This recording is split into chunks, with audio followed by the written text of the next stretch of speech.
And that's it. Hopefully, these steps helped you get past the invite link issue and join your server without any problems. If you found this video helpful, don't forget to like and subscribe for more quick tech fixes. Thanks for watching.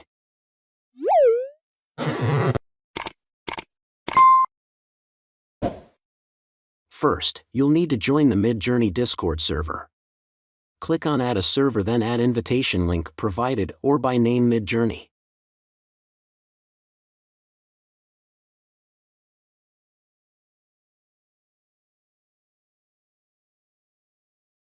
After you've joined the server, look for the Midjourney bot. You can find it in the member list.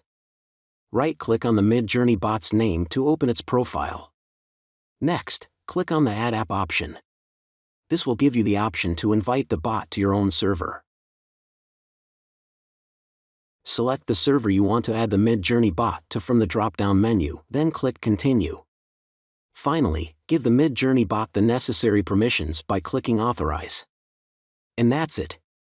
You've successfully added the Midjourney bot to your Discord server. If you found this video helpful, don't forget to like and subscribe for more tutorials. Thanks for watching.